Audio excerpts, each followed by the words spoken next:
Hello and welcome to episode 133 with Nick Buccola, or Buccola, talking about the different ways to pronounce. It's a pleasure to have him. He's a fellow Santa Clara Bronco.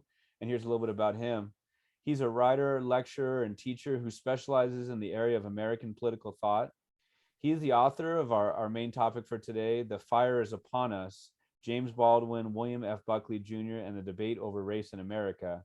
And as I said, a fellow Santa Clara University alum. Welcome. How are you today?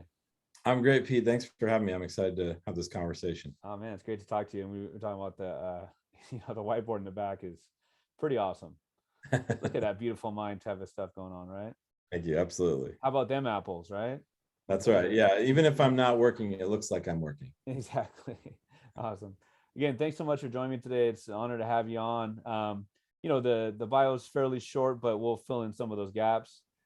I'd love to know, growing up, you talked about growing up in SoCal, was it a print-rich environment? Were you like always reading above your grade level? Were you the kid getting the stamps from the library every summer? What was your relationship with words and with language?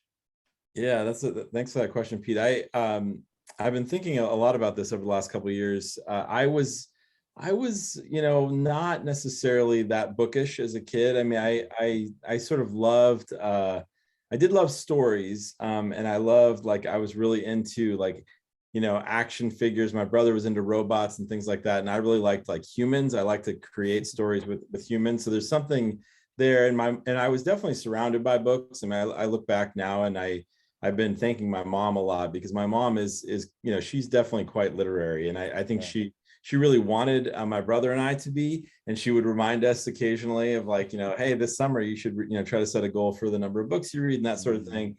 And I often did not live up to those expectations, but I think there was a kind of, way in which she just surrounded us by books. We were in our own way, kind of engaged with the word, even if it wasn't through looking at a book every day. So yeah, I feel like, I look back on it now and I sort of thank my mom a lot for sort of teaching me the value of language and just surrounding me with books that I could pick up and thumb through when the Spirit moved me. That's great. When the Spirit moved you, when did the Spirit move you? What kind of genres or authors or books were you into? I was interested in history from a really young age. So that seems to be something that stuck. And I don't know exactly why, except that I was really fascinated by the ways that, there was sort of so many amazing stories and human beings to read about. And I also just liked, a lot of the things that, Shel Silverstein and a lot of the, Wizard of Oz. I've actually just had the experience in these last few weeks of being at home back where I grew up and having my kids who are 8 and 6 there. And a lot of my old books from when I was a kid are still there. And so I've been reading them, the Wizard of Oz, and that was a story that I loved as a kid. And so I think that there's some, I look back now and I remember when I was in graduate school and one of my mentors gave a lecture about all the political themes in Wizard of Oz. And I thought, oh my gosh, all those years ago when I was 5 years old, I must have been a burgeoning, political scientist, and I didn't even know it. So yeah, I think I was really attracted to history and to,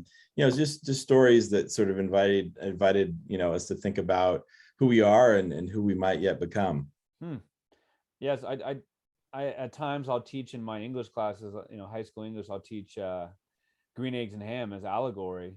And shoot, maybe Wizard of Oz, huh? Okay. Yeah, absolutely. Dr. Seuss is also a political theorist, no doubt about it. Yes. Well, thank you for sharing those. So, as you got into high school and college, what were you reading there? I mean, were there, teachers that really just, turned you on to this, this one writer or this one genre, or were there, things that you found on your own through school? A lot of my guests I found, have dove into a lot of things on their own outside of the school curriculum. So what was really thrilling you as you got into high school and college? Yeah, I mean, there are a couple of moments that jump out for me. I think, well, I would say just sort of as I was going toward the end of elementary school, I had a wonderful teacher for both 5th and 6th grade, Mrs. Kraut. And I remember that we would have these sort of times I think after lunch where, I mean, although we could read by that point, she would read to us. And it was kind of this moment where I just remember these really powerful moments of her reading to us, and just really feeling how deeply connected she was to whatever book she decided to read that day.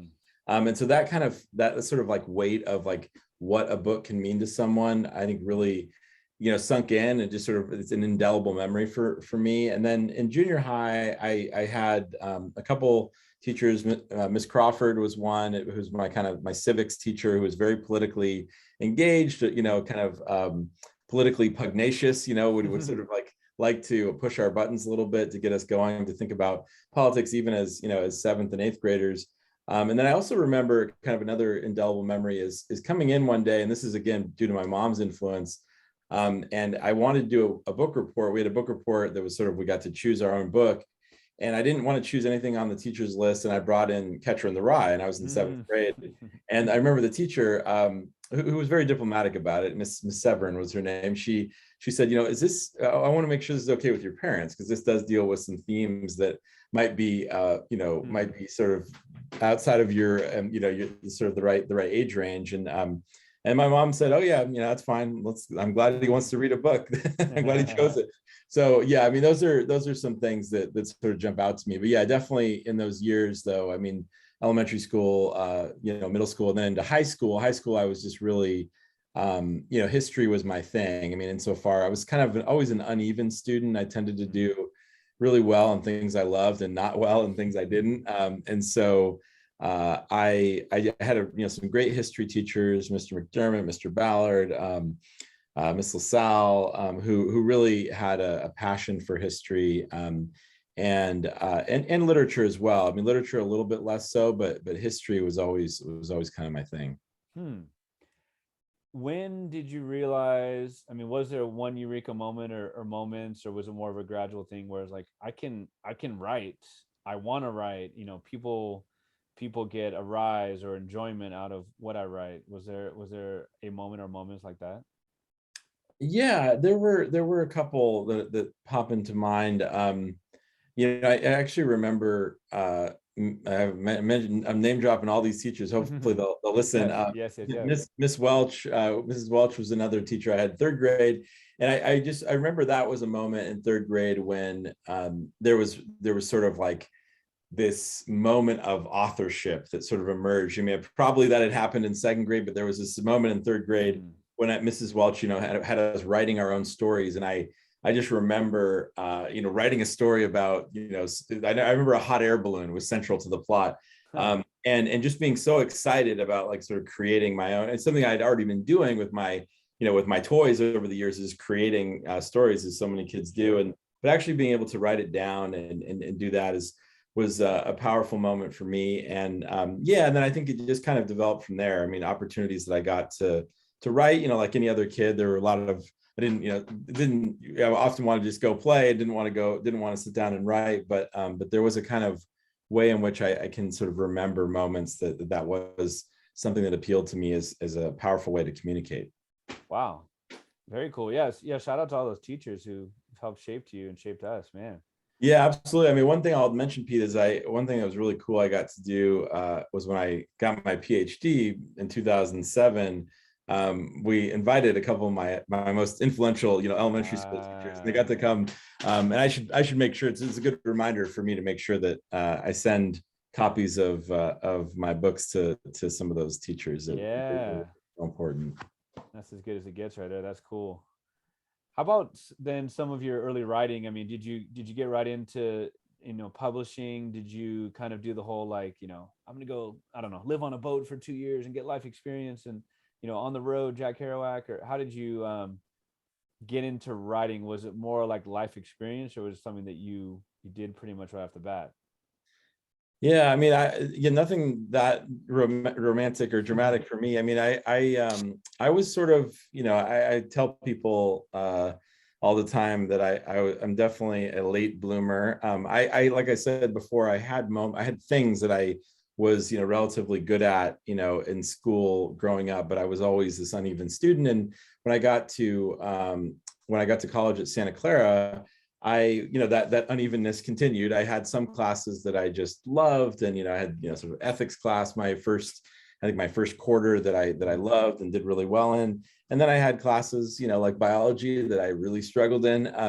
And so for me, writing was something that sometimes it came to me and I enjoyed doing it, and it was something I was excited about. And I think back at a couple of those papers I wrote even as a freshman, where I was like, this is fun. I like doing this. And then, but then also really struggling in other areas. And so by the time I got to be a senior at Santa Clara, I was lucky that I went to a small enough place that I was noticed and people knew who I was, because my advisor, Terry Peretti, in political science, she said to me, I had you as a freshman, I'd you as a sophomore, and now I have you as a senior, and it seems like you're kind of getting the hang of this stuff. And I said, oh yeah, thanks for noticing. I guess I am, and she said, have you thought about going to graduate school? And I had not really. I was kind of didn't really know what I was I was just kind of muddling through and not really thinking too far ahead. And so that sparked, an idea in my mind that previously was not there, which is that yes, being a professor seemed like an extraordinarily cool thing to do, but it didn't seem within reach. It just seemed like this impossible goal. But her suggestion and her encouragement and her support really helped me down the path that I ended up on.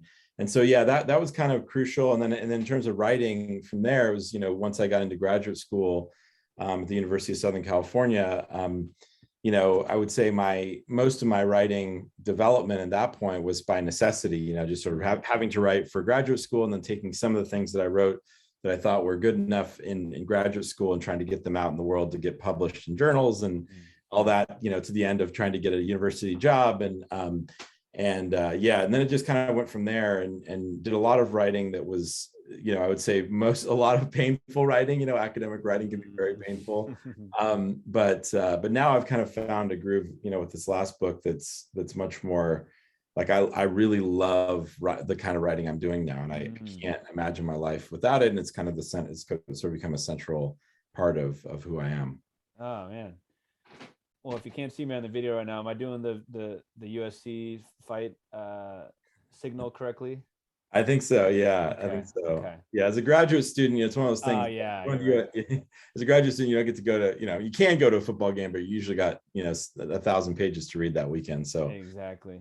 Yeah. Santa Clara has been great to our family. Like 3 generations, really. Both of my brothers went there, as well as me. Awesome stuff. I was so struck, and I went to a Jesuit high school. I was so struck by the Jesuits, right? If people listening don't know, I mean, they're extremely worldly, like I guess in the best sense of the word. They're learned, right? I mean, I think of professors, they were in Poland and Brazil, and they speak Polish and they speak Spanish and they speak, right? And those kind of things. I wonder if you had a chance to be taught by a lot of the Jesuits, just sense of inquiry that comes with them. Yeah, absolutely. And I should say, I mean, just this is great. I love this trip down memory lane, because I'm thinking about, just as I said with Mrs. Crowd in 5th grade, having these moments when she's reading these stories and just kind of feeling the ways in which it's, the words mean so much to her. I had moments like that at Santa Clara from beginning to end. And one that jumps, sort of moments that jump out to me, a Jesuit named Father Mark Revisa was there at my... What a guy. Okay, so Father Revisa. Yeah, so he was there at my orientation. I think it was my orientation or one of those things where my parents were there. So we're sitting there, and they have Father Revisa up there. And I remember he played that sort of famous scene from American Beauty where the plastic bag is, floating around in the wind. And then he just, did this incredible philosophical discourse about it. And I remember, it was just sort of one of those moments like, oh my God, like, this is amazing. Yes. This guy is just on this other level. And then I had the chance to take his philosophical topics in literature and film class when I was a senior. So it came full circle, and it was just one of those like, intellectual experiences that I didn't often had, it was over my head. I had a lot of experiences like that at Santa Clara where I knew I was in the presence of somebody who was thinking at a level that I could only dream about, but I knew, but there was still things, I come back to that experience. And I just last week, I was quoting something I read from that class that just sort of stuck with me all those years, sort of talking to somebody about yeah, just about life and the meaning of life. And I remember Father Revisa had to read this one line, and he emphasized it, which went something like, "Beware of the atrophy of wonder." Sort of like this Oh, idea. And I just sort of like, yeah, that's one of those things you hear it and go, oh yeah, that's that's important. That is important. I must have missed you by a year or two. I think it was my senior year. I took he and Paul Fitzgerald, Father Paul Fitzgerald, did a class, or it was, oh man, it was I would know the name if I heard it, but a Polish filmmaker, and it was basically like he did like, oh man, the Decalogue. Yeah, is it Right. Krzysztof Kieslowski? Does that sound That right to you? sounds correct. Yes. Yeah, the Decalogue. Oh man. You know, and I'm just Yeah, amazed. you just brought back some memories. Yeah, the Decalogue. Yeah. Oh man. Yeah. I still, there's some of those movies that we watched with him that man, that was just one of those experiences I still have I think it's in my home, my work office, not my home office, but I still have all my notes from that class, my syllabus, all that stuff. I just can't let it go. Yes. I bet your students get the same type of thing in your classes. I mean, there's nothing like the great readings, the great movies, and then those discussions after them, right? I mean, it's just as good as it gets in the classroom, really. Yeah, absolutely. That's definitely it's one of those things where I often pinch myself and just say, I get to do this, for a living. Somebody pays me to hang out with young folks and talk about interesting movies and books. And it really is, it's one of those things that all of us in our day-to-day lives, we get stressed and we got 1,000 things going on and so many demands on our time. But those moments in a classroom that I'm sure you experience all the time, Pete, are just, magical when you see a student kind of get something, and not get something for the sake of a test as much as get something for the sake of life. Those are the moments that sort of make it all worth it. So absolutely. A lot of those great moments at Santa Clara, and I try to pay it forward to my students today when I can. Yeah, definitely. I mean, I believe that I first found out about your book through Santa Clara magazine. So cool to have the homegrown talent. Now, a couple years ago, I feel like the whole world, this is extreme sarcasm coming right here, the whole world found out about Frederick Douglass, according to Donald Trump. They're like, oh, we're finding out about him now. And he's, a lot of people are, you wrote the book about his essential writings in 2012. Obviously a titan, a legendary figure. What led you in his direction? Yeah, I mean, Douglass is somebody who, was on my radar, certainly as someone I wanted to know more about. I, encountered Douglass like many folks in high school, just in a sort of American history class. Comes up occasionally in American, literature classes through his autobiographies, and just like everybody else, just kind of getting the basics of his life story. Sorry to cut you off real quick. We're on June 30th, right? I mean, it's his famous July 4th speech, right? Yeah, coming up in a couple of days. Yeah, absolutely. And so Douglass is somebody who just has this amazing life, born into slavery and escapes from slavery, and then spends 6 decades in public life as a leading reformer, one of the most traveled Americans, one of the most photographed Americans. Becomes this kind of icon of 19th century American political thought and culture. So I was interested in Douglass, and I in college I didn't have occasion to read Douglass, but for whatever reason, I was more likely in those days to just pick up a book, and I picked up one of his autobiographies, and I was just sort of like, wow, there's a lot here. And then a little bit later in college, I had occasion to just start reading, more of his speeches and his essays, and I realized when I encountered the speeches and essays in a serious way, just how capacious his mind was. I mean, he was somebody who, he said late in life that I worry I will only be remembered as a slave who became an abolitionist. And that would have been enough, for most lives, but he lived many lives in one, right. as others have said. He just he was interested in, human rights in the most universal sense, an advocate for women's rights, the rights of immigrants, religious minorities. So I knew as an undergraduate, like I wanted, he was somebody really interesting to me. And so when I got to graduate school, I took every chance I got to just keep reading him. And then when it came time to find a dissertation topic, I really wanted to write about the abolitionists, and then eventually worked my way to just writing about Douglass. So my first book was based on my dissertation, The Political Thought of Frederick Douglass. And then, as you mentioned, I edited a collection of his writings and speeches called The Essential Douglass. So yeah, he's still part of, I mean, just this last month, Pete, I've been in like about 5 different places talking about Frederick Douglass. So I mean, he's still a central part of my life.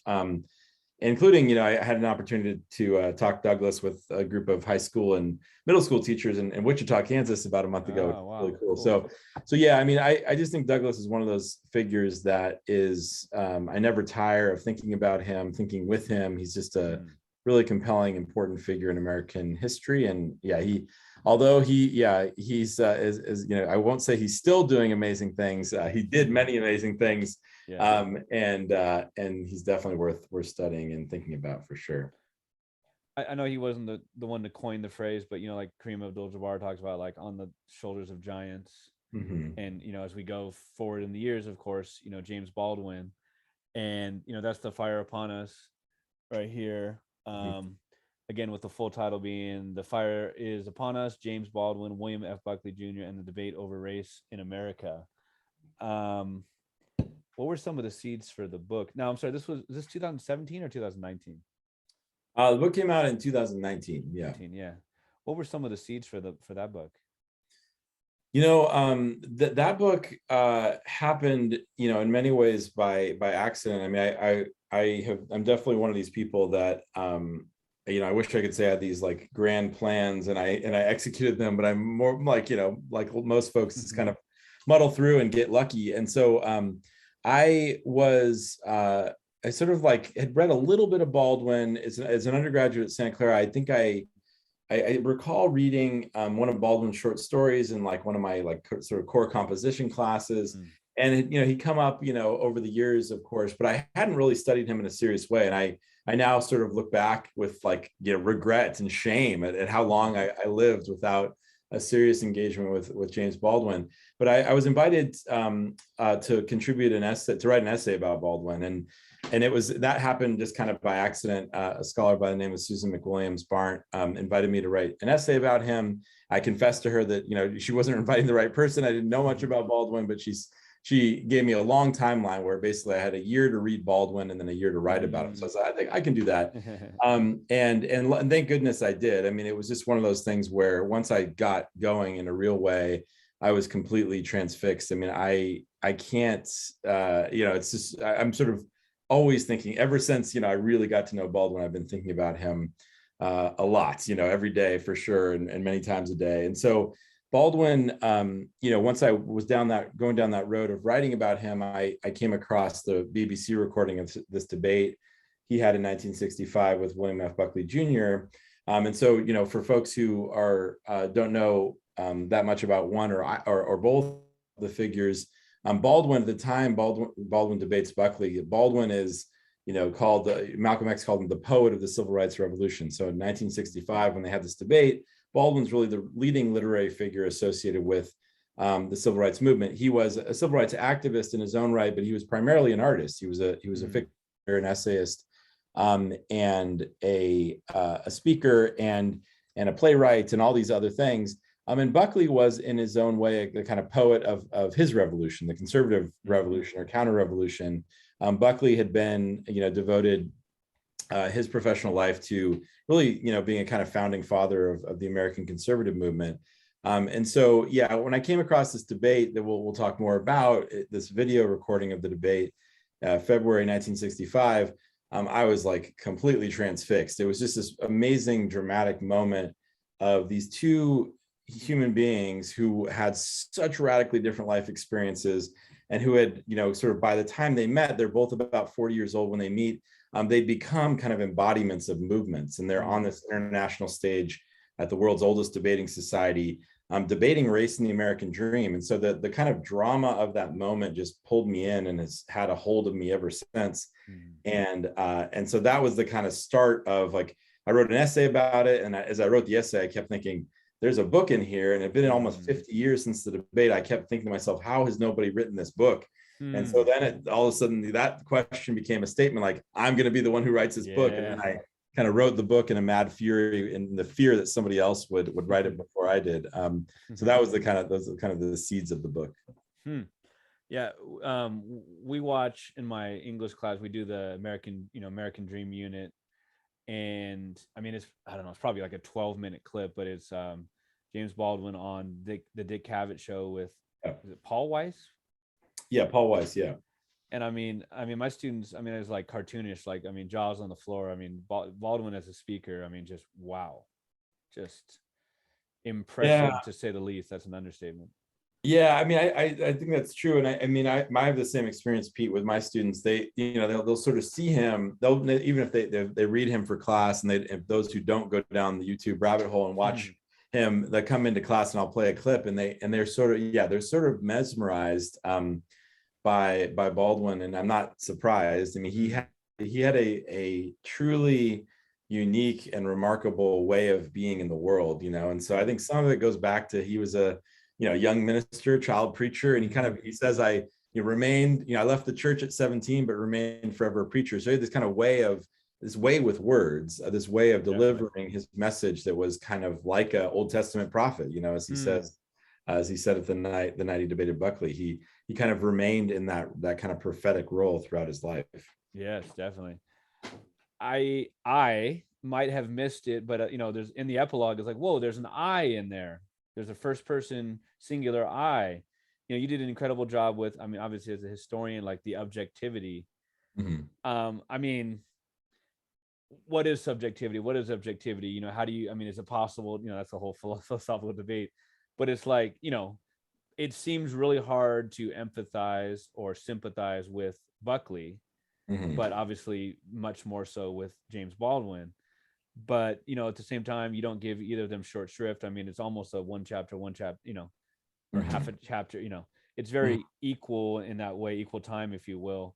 Yeah. If someone were to read, someone reads a book and say, if Nick had to pick, and I'm maybe putting words in your mouth, you're gonna, your team Baldwin. But how did you keep that that objectivity, where I mean, Buckley, formal, elegant, great speaker, but very antiquated. Antiquated is not even the word, just very racist, racially elitist, as you write, thoughts or words that he put out there. How did you keep the objectivity without doing like a both sides and like, defending Right. racism? Right. Yeah, that's a great question, Pete. And I think that one of the things I really set out to do is I think for me, there's a difference between, kind of objectivity and neutrality. I think that I really wanted, I thought it was really important once the kind of structure of the book kind of became clear in my mind of really, I started out with the idea of writing maybe a shorter book about the debate, the night of this dramatic debate, and how it happened, and sort of like really, diving into the debate in a lot of detail. I ended up doing that, but I realized pretty quickly once I started doing the research, there was a much bigger story to tell, which was about these two individuals. They were born, 15 months apart. They live these very different lives, and so really the heart of the book for me is the lead up, to the debate. Like, how did they become who they became, and led to this clash that night? That's sort of the for me the heart and soul of the book. And so, as I told that story of like, I really wanted to try myself as a writer to understand these people, right? Who were they? How did they became? Why did they believe what they believed? And I really wanted, as you said, to do justice to their self-understanding, right? Like, who did they think they were? Yes.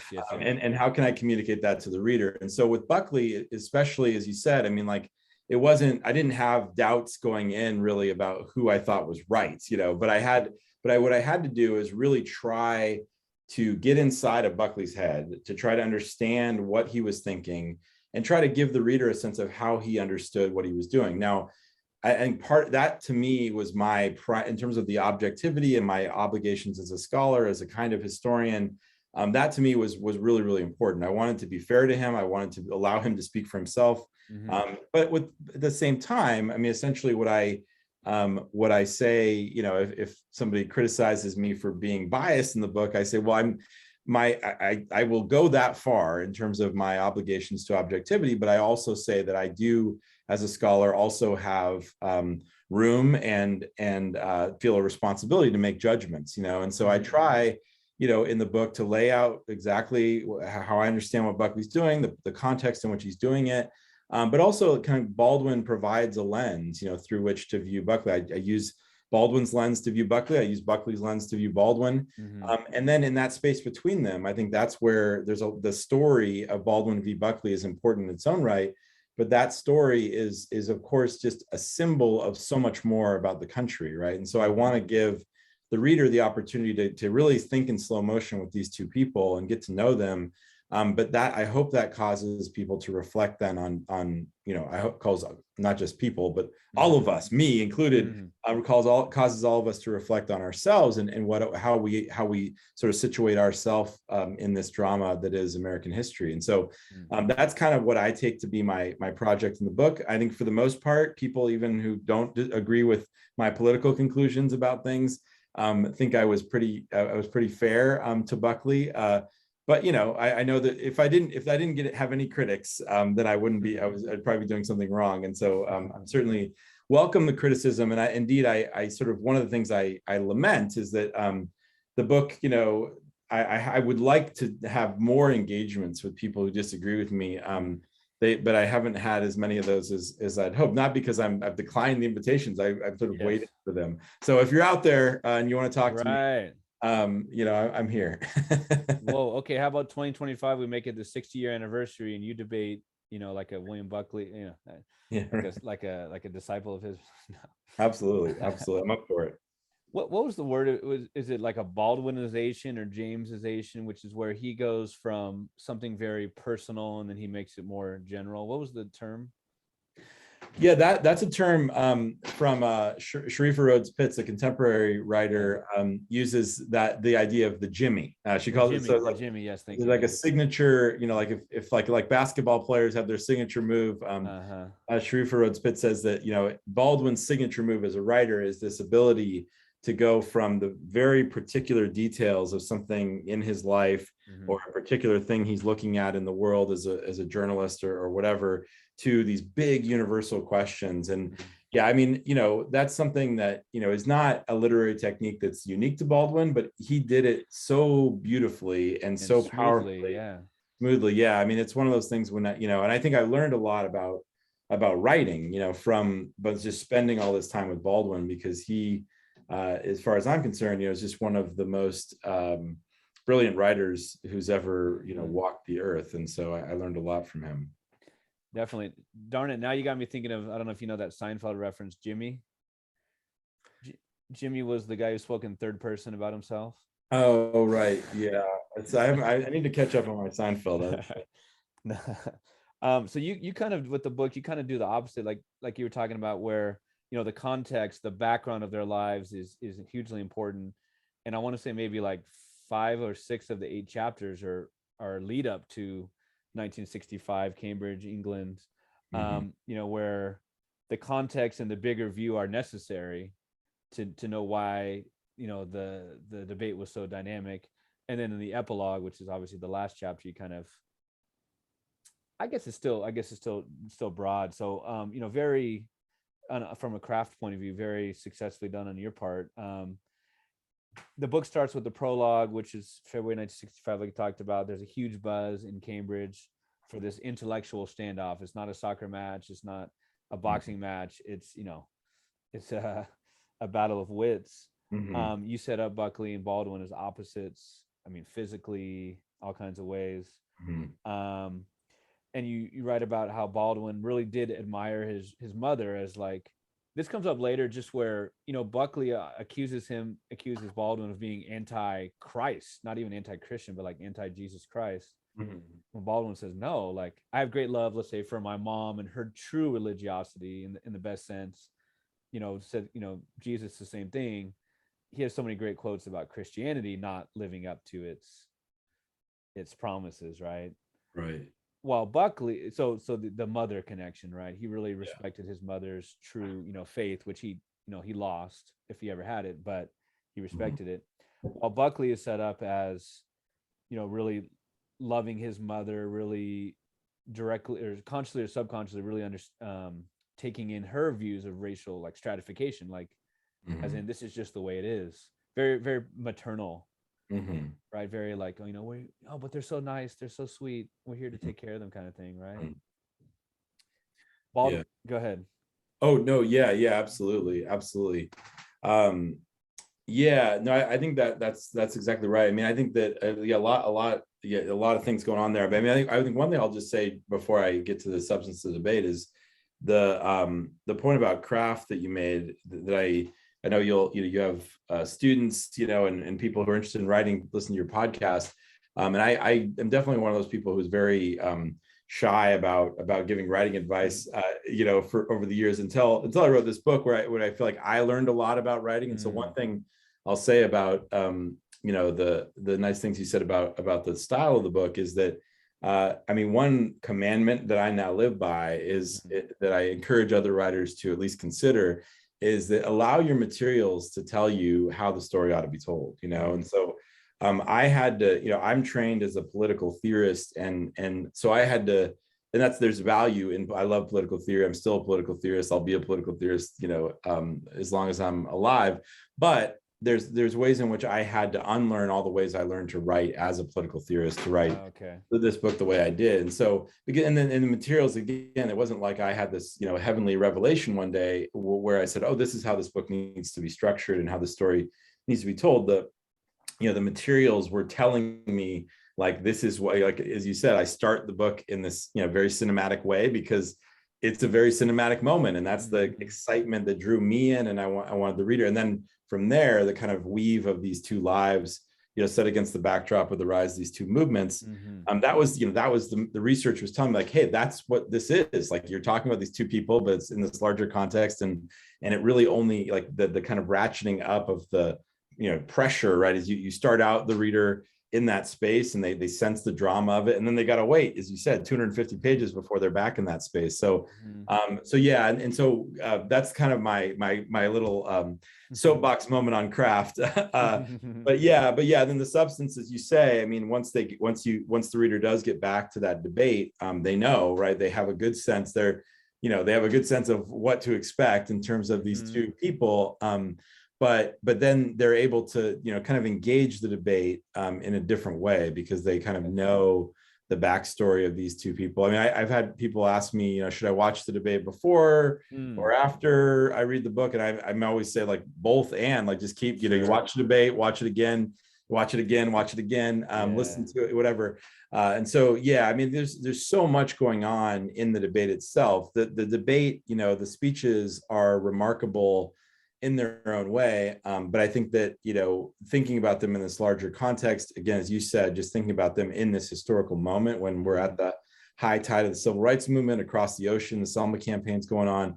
There's so much about that moment, that is just so weighted with the sort of, the tragedies and the triumphs of American history. And so to have this moment with these two intellectuals, as you say, kind of battling in a kind of, intellectual prize fight that has such high stakes, right? I don't want to trivialize it as a sporting event, right? It's not a sporting event. It's about lives, real lives. And so yeah, it's just an amazing story, and it's an amazing moment. The fact that it happened, right, gave me, gave all of us reason to think about these two people together when otherwise it wouldn't. They're not a natural pairing in so many different ways. So I'm grateful to the Cambridge students who hosted the debate, who gave us occasion all these years later to keep thinking about it.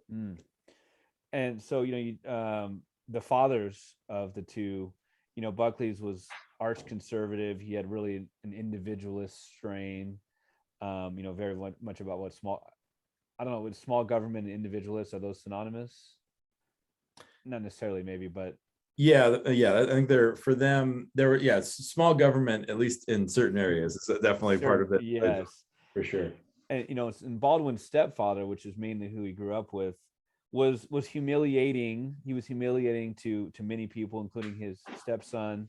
He was also humiliated. I mean, you paint the picture. I mean, the context where he was a black man in 1920s, 1930s, and he'd been humiliated and abused and all kinds of things. And so you really show the full 360 is it 180-degree view or 360-degree view? 360-degree view, of his life, right? That yes, Baldwin pitied him in some ways and also resented him in some ways. You go on to write about Baldwin himself as a writer. That some of his essays were his best, according to many people who study him. They're very realistic. Buckley, I kept thinking of Stephen Miller as I read about Buckley and him, right? Like in college, and just loving to be a dissenter, and just like loving to like start, just be malicious in those ways. I kept thinking of Stephen Miller. I really did. Yeah. I mean, I think there's something to that. I mean, again, a lot there, but yeah, I mean, certainly the fathers figure very prominently, and as you described really well, Pete, a lot of the ways in which they're relevant. I mean, I've been thinking a lot about the sort of the father part of this story lately for a variety of different reasons. But yeah, I mean, it's a really powerful thing. I mean, I think if you think about the relationship that each man had with his father, it sort of does tell, a large part of it's a way into a large part of the story and the dispute they have about what it means to love one's country, right? There's kind of a connection there that I'm still exploring, and I'll continue to write about in the future. But yeah, I mean, as you say, I mean, Baldwin was able to reach a point of kind of understanding his father. He sort of has this battle with his father as he's growing up, and all these ways in which his father gives him very good reason to loathe him, right? I mean, his father is abusive in every way possible, and Baldwin, will never forgive, a lot of the things his father does, but he does come to an understanding of why his father became who he became, and that understanding allows Baldwin to see the ways in which his father, the sort of despair of his father is really. Yes, there's an indictment of the man, but there's really an indictment of the country that produced him in some ways. And so, and then on the flip side, Buckley, it's sort of this, this kind of exact opposite. Buckley kind of worships his father, and doesn't quite want to become his father, but he's devoted to the idea of becoming the best possible defender of his father's worldview that he can. And so he really, prides himself in using language to defend everything his father taught him was right about the world. And so, yeah, that distinction, that contrast, I think, is extraordinarily powerful, and definitely a theme that runs throughout the book. And yeah, as you mentioned earlier, the sort of things that each of them are taught by their mothers in terms of how to be in the world also have this great impact. And so, yeah, it's just another one of those things where, initially, I didn't quite know, what the archive would tell me about, how their family lives affected them in terms of shaping who they were, who they became. But yeah, it really does set up this really powerful contrast. And they don't disagree about everything. They disagree about a lot of things, but their life experiences certainly are a really important part of the story, not the whole of it, but they're an important part of the story. Another interesting contrast is, Baldwin is very cosmopolitan in all ways. I mean, when I think of him with the cigarette, which is, fortunately is not so much of a big deal. It's not the cosmopolitan way as much anymore, but, but he grew up in New York City, he grew up in Harlem. He worked in Greenwich Village, and he worked at the Calypso, and he met all kinds of important people, but more so like intellectually serious people. And, the political muscles were stretched, and, he lost a good friend of his, last name of Worth, right, to suicide. And he was I think the Socialist Party, and was very idealistic and philosophical. And so he just learned, in the, what's the cheesy term, like the cauldron of life, the classroom of life. While Buckley was, Yale, and, the whole history of Yale. He really got interested in like the American orthodoxy, and, he was skeptical. I mean, he was skeptical of Yale in many ways. While he had a pretty good, fairly good, he had a good experience there in some ways, but he felt like, and again, it's so cheesy and hackneyed, not cheesy, but so hackneyed to come back to this, but like so many parallels to today, right? Yeah, absolutely. And I think their upbringings are just like that might be a little generic. I just mean more specifically like how, he thought like, oh, they're pushing like a liberal bias at the school. Oh yeah. Oh, right?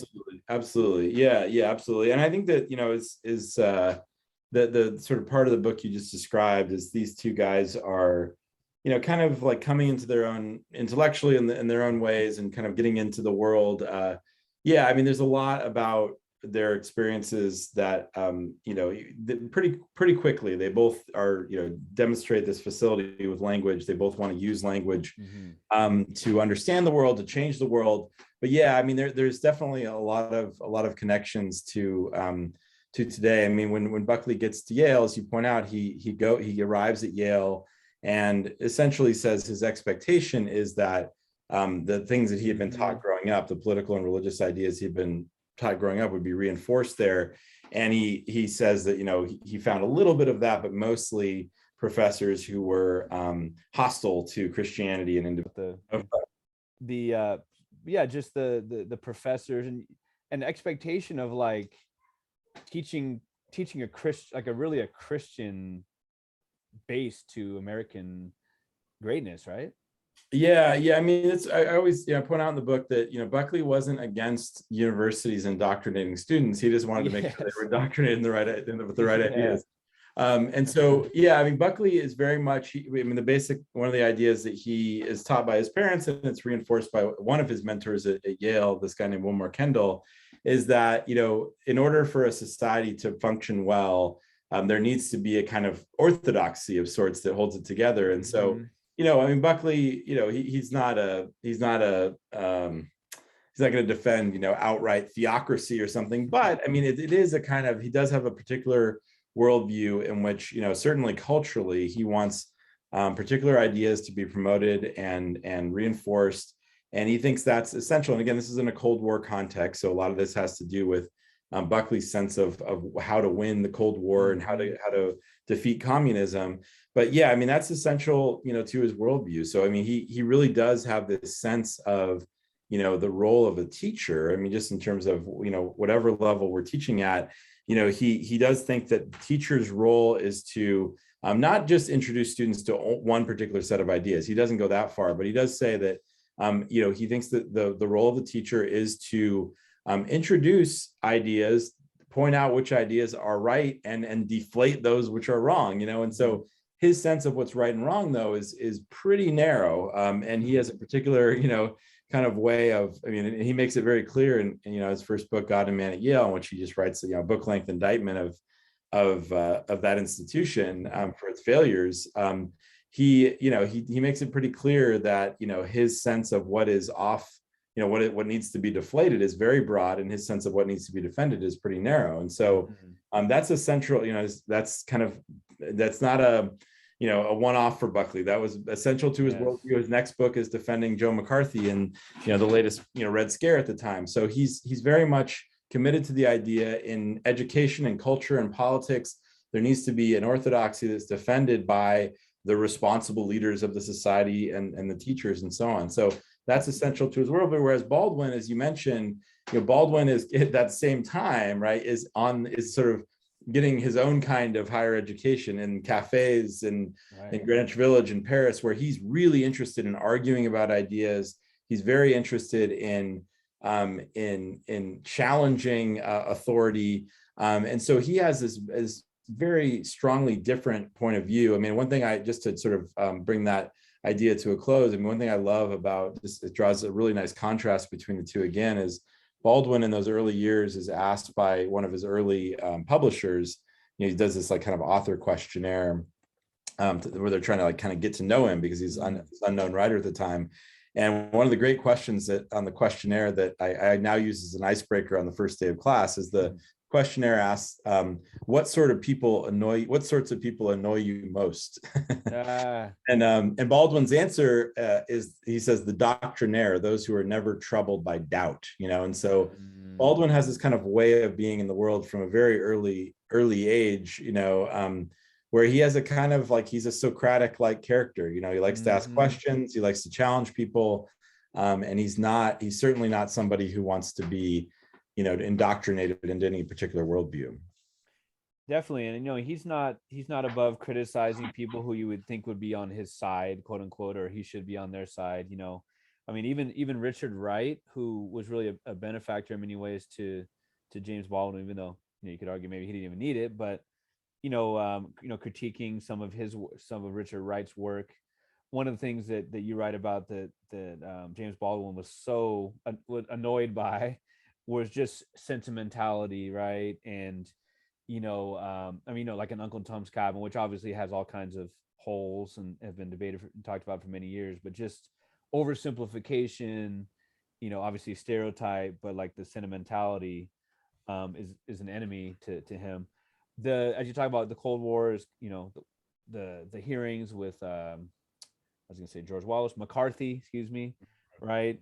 And Buckley is jumping on board, right? I feel like, if he were alive in 2022, he'd be all about CRT, down with CRT, right? Mm-hmm. Not down with it, but down with it. And being at the meetings and all these leftist professors, so to speak. But at the same time, Buckley, as you write, was charismatic. He did enough to push people, but they didn't necessarily hate him. They wanted to hear more, whether it was kind of like the whole wanting to see a car wreck, kind of thing. Mm-hmm. But he was asked to do a lot of speeches, and he was asked to be on TV shows. So he starts the National Review. Is that correct?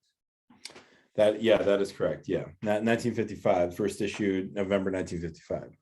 Like you talked about earlier, the conservative, this is our credo kind of thing, the moral center here. While James Baldwin, around the same time, he has Go Tell It. It's an allegory. He's working on plays. Like you talked about, he comes to better understanding with Stepfather. But he's really talking about, philosophical questions like, can we find a moral center here? Mm-hmm. And right around the time of Emmett Till's horrific murder is when Buckley, like we talked about, founds the National Review. He doesn't want to be seen as a KKK, Southern, hillbilly. He wants to be. He's got the shirt and tie, and he comes from Connecticut, and kind of some old money on one side of his family. But I wonder if you could talk a little bit about his. And there's so many different instances that you write about in the book, so it's hard to nail it down. Mm-hmm. But I'd like you, if you can, to talk about how he really did not consider himself to be, them, KKK. But some of the things he said and wrote about were basically at the softest, I guess, if you will, would be like, okay, well, African Americans are not ready yet for all these different reasons. They're not ready yet to, mm-hmm. To be equal. But other times basically saying, race science and all the pseudoscience is correct. I don't know. Sorry, I'm kind of rambling here, but the idea of, his like buttoned up, I'm not a KKK, but virulent racist views. Yeah, I mean, I think that's really important. Like one of the things that is I think I had one reader, who told me after when I was on, I think probably I was out on the road talking about the book before the pandemic, who came up and she said, I picked up this book. I love Baldwin. I was interested in Baldwin. And my plan when I started the book was to skip the Buckley sections, and then she said, but I started reading them just to see. And then I thought, I actually need to read this, even though I find much of what he's doing to be repugnant. It's important for me to try to understand it. And I think that's what you just described is kind of one of the reasons why is that Buckley, what he does is he really wants to provide in this period in the 50s and the 60s, a respectable position of resistance on civil rights. He makes very clear from the beginning, he's against the Brown v. Board school desegregation decision. He's against any federal intervention to deal with segregation. He is a critic in most ways of Martin Luther King. He's a critic of the sit-in critic of the Freedom Riders. He's against the Civil Rights Act of 1964. He's against the Voting Rights Act of 1965. Right. So he's really in this position of resistance. So his position, right, is as reactionary or intransigent as people further to his right, in terms of the kind of demagogic, segregationist politicians and that sort of thing. But what he wants to do is offer a responsible, what he thinks is a responsible and respectable rationale for that position.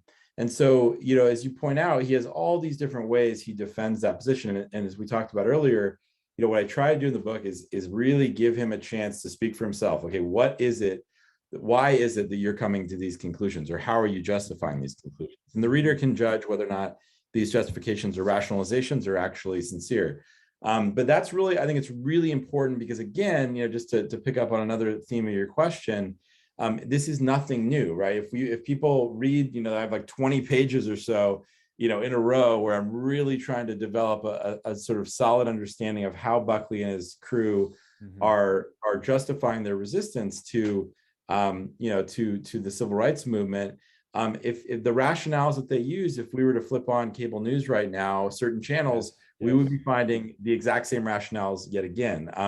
And so I think that's one of the things that, like, thinking in slow motion with Buckley and his circle can help us not just to understand history, but also to understand our present political situation. And again, I think we can all do that as readers just by reading it, but then to have this extra powerful Baldwinian lens through which to view that is even, it takes it to this other level, because what Baldwin is always interested in is he's political in a very particular way. Is that he wants to know, Baldwin is always interested in what lies beneath, right? So he's not, he sees your political position as you state it, but Baldwin is always asking what kind of grave question of self, what question of identity lurks beneath whatever we're saying politically. And so he's there to say, like, I want to get at that, right? He thinks that's the core of the story. And that's the soul of our problem. And it's also, he thinks, that the kind of soul of our possible, kind of solution, or at least a way forward, is coming to terms with what lies beneath all of our, political positions. Yeah, I want to come back to the identity and power in just a minute. I knew about George Wallace, but, one of the things that you do really well, talk about how Buckley, again, with the buttoned up and, I'm not KKK, but made it acceptable, made it more mainstream. Again, so many parallels to today.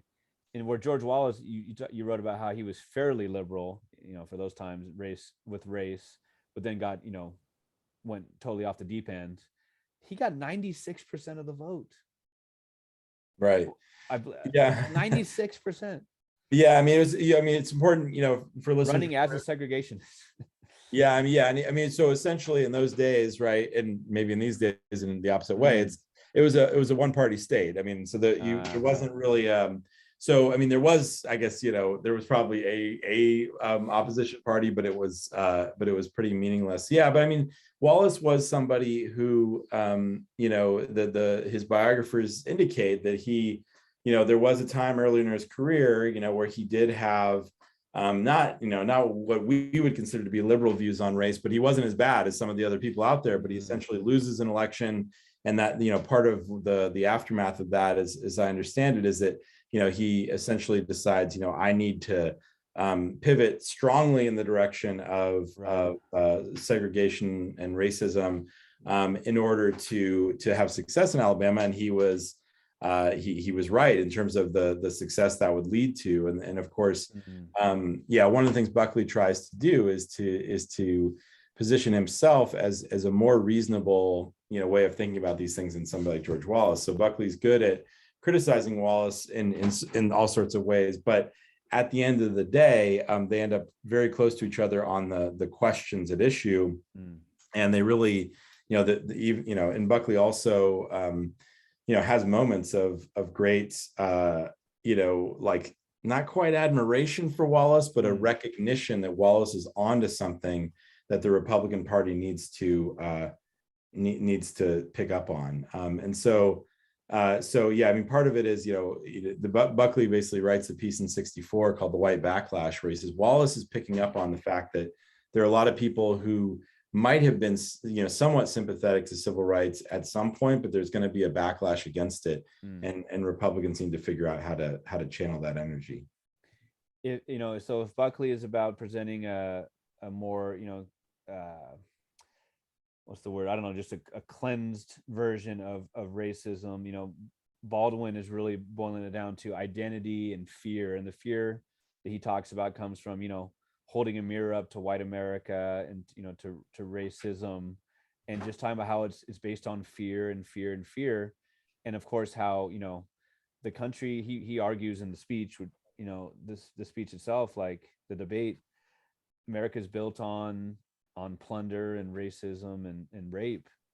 And for people to buy that myth is to degrade themselves, and that kind of thing, right? We're going to leave most of the speech alone, just because the debate, I should say, just because the way you present it is so interesting. Don't want to kind of give it away, even though it is history. But you write about how when it does happen. Now, this is also after Baldwin had experienced so much loss and death, just like America, with Medgar Evers, a horrible assassination. Malcolm X, he had kind of an uneven, to use your word, relationship, but obviously was stunned and upset. And as well as a really interesting part about his interactions with the Nation of Islam. So it really brought him to the speech. And did he get a standing ovation? He did not. Buckley claimed he did in later years, right, to start off, right? But he literally won the debate. I'll give away a little ending right there. I mean, they were voting. He won like 3-1. And you just do a great job in the second to last chapters, penultimate chapters, about Baldwin at the podium. Didn't move around a lot. He always was known for making his eyes big to make his point.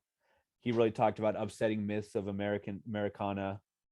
And Buckley was deflated from the outset, but he still said, "I'm going to go down swinging." He walked around the stage and everything like that, and just talks about civilization, our civilization. He's just one of those guys that wants. I mean, again, he'd say law and order. He really put order above humans. Let's keep this order. Yes, people are being degraded and abused and such. Again, I'm not saying it as artfully and writing it as artfully as you did. The book ends with the epilogue, where I don't know if it was years later or fairly soon after the debate, and Baldwin breaks Buckley down into 3 words. He says he's a racist, liar, coward. Just this idea of the lack of humanity, right? What a journey going through the book. Great history lesson for me and so many others. Like, you do a great job leading up to 1965. The debate itself, the way that you bring us into it right away, and then bring us into it later, describing the way that the crowd reacts and everything like that. It's got everything for any type of reader. So again, huge congratulations. Well, thank you. It's so awesome to talk to you in your lab, with all the stuff on the background there, rocking that Rip City sweatshirt. Yeah. Just talking to the author himself about all your great ideas. So thanks for such an incredible book, and thanks for talking to me. Yeah, thanks, Pete. Well, yeah, you broke it down really well. It's definitely one of these stories that I never tire of thinking about and talking about, and it's one of those things where it is sadly so relevant, right? Yes. The story of Baldwin v. Buckley is the story of America, and so it's the kind of thing. I mean, one of the things I will say by way of conclusion is that Baldwin was obsessed with history. He thought that history was one of the most important things, and one of the things he always talked about was how our personal histories are sort of intertwined with our collective history. So, like, if we're going to really come to terms with history, we have to reflect on our lives as individuals and kind of ask this question of identity: who do we think we are? And think about its relationship to our sort of membership in larger wholes, and so who do we think we are individually? Who do we think we are as members of our family? Who do we think we are as sort of members of a nation? And Baldwin, the reason he thought history was so important, though, is not just as an intellectual exercise, but because history is present in all that we do. And so Baldwin would constantly say, like, come to terms with your history, not so that you're trapped in the past, but so that you can take responsibility in the present. And so that, I think, is the sort of the lesson of James Baldwin in so many ways. And anything I can do to promote, people reading Baldwin, I'm going to do it. And so I'm grateful for the opportunity to spend this time with you. And I hope folks read Baldwin, and if they want to read The Fire Is Upon Us too, that's good. But let's start with Baldwin. I'm always promoting Baldwin first. Promote yourself a little bit. Where can we find you online? Where do you have any particular like favorite bookstores or somewhere we should buy the book? Oh yeah, absolutely. I'm definitely always encouraging people to buy things at independent bookstores if possible. So you can get, go to bookshop .org, I think is one good way to find independent bookstores to get the book. Powell's.com is, out here in Portland, is our one of our big independent bookstores, which is great, and many others. So if folks want to check me out, I'm at www.nicholasbuccola.com. I'm on Twitter occasionally, at Buccola_Nick. And if folks want to check, I'm out there on YouTube and that sort of thing, talking about Baldwin, and also did a thing these last few months on James Baldwin and love, which is for a series called 5 Things I've Learned. So if folks want to go deep philosophically and think about love with James Baldwin, they can check that out. It's I think it's 5 things I've learned.com or .org that they can find that there. Cool. The book got a write-up by Gabrielle Belot in the Atlantic. Whoopi Goldberg shouted it out. The great I just forgot his name. Ibram X. Kendi, yeah. Ibram X. Kendi, right? Kendi as well. And so, I'm not the only one to say just a great book. Congratulations again, and thanks so much for your time. All right, thanks, Pete. I appreciate it. Appreciate it. Okay.